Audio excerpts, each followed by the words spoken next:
تر الظالمین مشفقین مما کسبوا، تم دیکھو گے قیامت والے دن ظالموں کو کہ وہ ڈر رہے ہوں گے اپنے کرتوتوں کے سبب جو دنیا میں انہوں نے کمائے تھے۔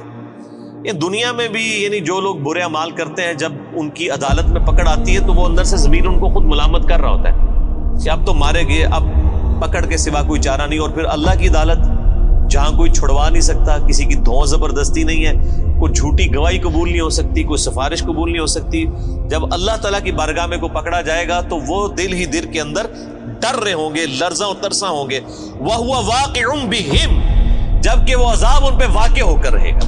یعنی ڈرنے سے یہ نہیں ہوگا کہ وہ کبوتر کی طرح آنکھیں بند کر لینے سے عذاب غائب ہو جائے گا، وہ جو ڈر رہے ہوں گے وہ واقعی ان کے ساتھ ہو بھی جائے گا۔ دنیا میں تو اکثر اوقات انسان مختلف خدشات یعنی سوچتا ہے، بعض اوقات ہو بھی جاتے ہیں، بعض اوقات نہیں بھی ہوتے ہیں، لیکن آخرت کے بارے میں کوئی یہ نہ سمجھے کہ جس طرح دنیا میں اللہ نے چھوٹ دے دی تھی، پکڑ نہیں فرمائی تھی، آخرت میں بھی اس طریقے سے ڈھیل مل جائے گی۔ نہیں، آخرت کے دن تو اللہ تعالیٰ نے اپنا نام ہی رکھا ہے، لمن الملک اليوم، آج کے دن کس کی بادشاہت ہے؟ للہ الواحد القہار، اس اکیلے قہار کی بادشاہت۔ اللہ نے قیامت کے دن اپنا نام غفور الرحیم نہیں رکھا ہوا، قہار رکھا ہوا، چھایا ہوا سب پر۔ اور ظاہر حقیقت ہے کہ ہزاروں سال کی انسانی تاریخ میں اللہ تعالیٰ نے صبر فرمایا ہے۔ بخاری مسلم کی حدیث ہے کہ اللہ تعالیٰ سے بڑھ کر کوئی صبر کرنے والا نہیں ہے۔ لوگ اس کے لیے اولاد تجویز کرتے ہیں، اسے گالیاں دیتے ہیں اولاد تجویز کر کے، لیکن پھر بھی ان کا رزق بند نہیں کرتا۔ سب سے بڑھ کر صبر فرمانے والا اللہ ہے، لیکن یہ صبر اس دنیا کی زندگی تک ہے۔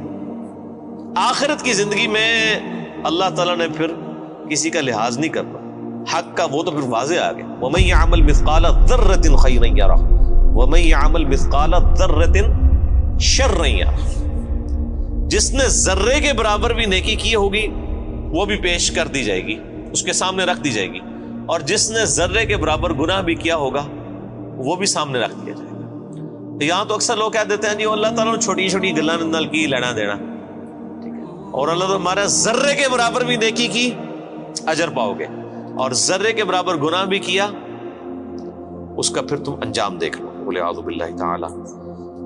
اللہم اجرنا من النار، اللہم اجرنا من النار، اللہم اجرنا من النار، اللہم من احییتہ منا فاحیہ علی الاسلام ومن توفیتہ منا فتوفہ علی الایمان۔ بس وہی بات ہے کہ جی عقل نہ ہوئے تے موجہ ہی موجہ، عقل ہوئے تے سوچیں ہی سوچیں۔ جسے عقل نہیں ہے اسے نہیں پتا کہ اللہ تعالیٰ کتنا ڈاڈا ہے۔ یہاں ہم جب کسی کو وعیدیں سناتے ہیں وہ کہتے ہیں وہ جی کوئی رحمت کی بات کریں، یعنی اللہ تعالیٰ تو سراپا رحمت ہے، یعنی وہ یہ بتانا چاہتے ہیں کہ اللہ تعالیٰ تو چاہتا ہے کہ لوگ گناہ کریں اور بس بغاوت پہ اترے رہے پھر بھی ان کو معاف کر دیں۔ یہ اتنا آسان معاملہ ہوتا تو پھر نبیوں کو نہ بھیجا جاتا، کتابیں نہ نازل فرمائی جاتی۔ جس کو یہ معاملہ پتا ہے اس کے لیے تو پھر زندگی گزارنی مشکل ہو جاتی ہے۔ والذین آمنوا وعملوا الصالحات، وہ لوگ جنہوں نے ایمان قبول کیا اور نیک اعمال اختیار کیے، صرف ایمان نہیں قبول کیا بلکہ نیک اعمال میں استقامت اختیار کی۔ فی روضات الجنات، وہ جنت کے باغوں میں ہوں گے۔ لہم ما یشاءون عند ربہم، وہاں ان کے رب کے پاس ان کے لیے ہر وہ چیز ہوگی جو وہ خواہش کریں گے۔ ذالک هو الفضل الکبیر، یہ ہے سب سے بڑا فضل۔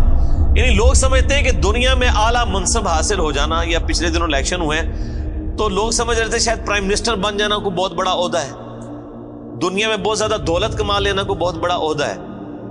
اللہ تعالیٰ ہمارا ذالک هو الفضل الکبیر، اصل میں اللہ کا فضل اس پہ ہے جس نے ہمیشہ کی کامیابیاں حاصل کر لی۔ اور لاجیکل بات ہے میرے بھائی، ایک بندے کو بتایا جائے کہ آپ کو اتنی ساری ایفرٹ کے اگینسٹ جو ہے وہ 3 منٹ کے لیے جو ہے وہ بادشاہی ملے گی، اور دوسرے کو بتایا جائے کہ آپ کو اتنی ہی ایفرٹ کے اگینسٹ ہمیشہ کی بادشاہت ملے گی، جس میں موت بھی نہیں آئے گی، جس میں زوال بھی نہیں ہوگا، جس میں بڑھاپا بھی نہیں آئے گا، جس میں بیماری بھی نہیں آئے گی۔ تو کون سا بیوقوف آدمی ہے جو یہ 3 منٹ کی، اور یہ 3 منٹ کی زندگی آخرت کے مقابلے پہ، آخرت کا جو ایک دن ہے وہ 50,000 سال کا دن ہے، قرآن حکیم میں آیا سورۃ الحاقہ میں۔ تو آخرت کا جو ایک دن ہے اس کے مقابلے پہ 60 سال کی زندگی 3 منٹ بنتی ہے آلموسٹ. ابھی آخرت کے بعد جو جنت و دوزخ کا فیصلہ ہونے والا ہے وہ تو صحیح مسلم میں حدیث ہے کہ کوئی شخص سمندر میں انگلی ڈبوئے, سمندر میں جو انگلی ڈبونے سے اس کی انگلی پہ پانی لگتا ہے وہ دنیا کی زندگی ہے, اور سمندر آخرت کی زندگی, انفینٹ لائف. تو اصل میں کامیاب وہ ہے جو وہاں پر کامیاب ہو گیا, اصل عقل مند وہی ہے. ذالک الذی یبشر اللہ عبادہ الذین آمنوا, یہ ہے وہ جنت جس کی خوشخبری دیتا ہے اللہ تعالیٰ ان لوگوں کو اپنے بندوں میں سے جو ایمان لائے, وعملوا الصالحات, اور نیک اعمال بھی کیے.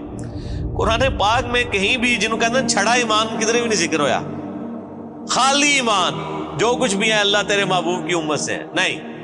ہمیشہ اب یہ حالانکہ وعملوا الصالحات اسی سے پچھلی آیت میں ریپیٹ ہو چکا تھا, لیکن پھر کہا کہ یہ بشارت ہے, یعنی وہم نکالا ہے, کسی کو خدشہ بھی نہ ہو کہ صرف ایمان کی بات کی تو کہہ جی کلمہ تو پڑھا ایک نہ ایک دن تو جنت ہی چلی جانا ہے.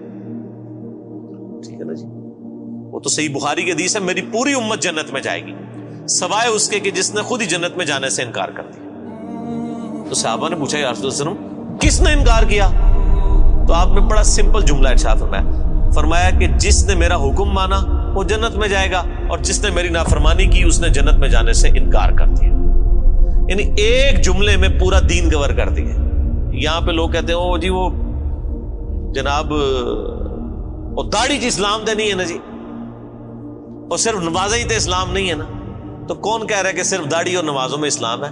لیکن اسلام میں تو یہ ساری چیزیں موجود ہیں. اسلام میں داڑھی بھی ہے, اسلام میں نماز بھی ہے, اسلام میں حقوق اللہ بھی ہیں, حقوق العباد بھی ہیں, بیویوں کے حقوق بھی ہیں, ماں باپ کے حقوق بھی ہیں, اللہ کے بھی حقوق ہیں.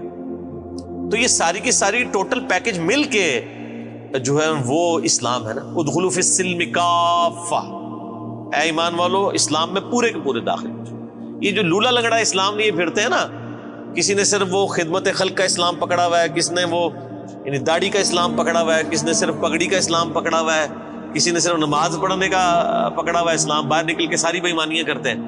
یہ جزوی اسلام اللہ تعالیٰ کو نہیں چاہیے.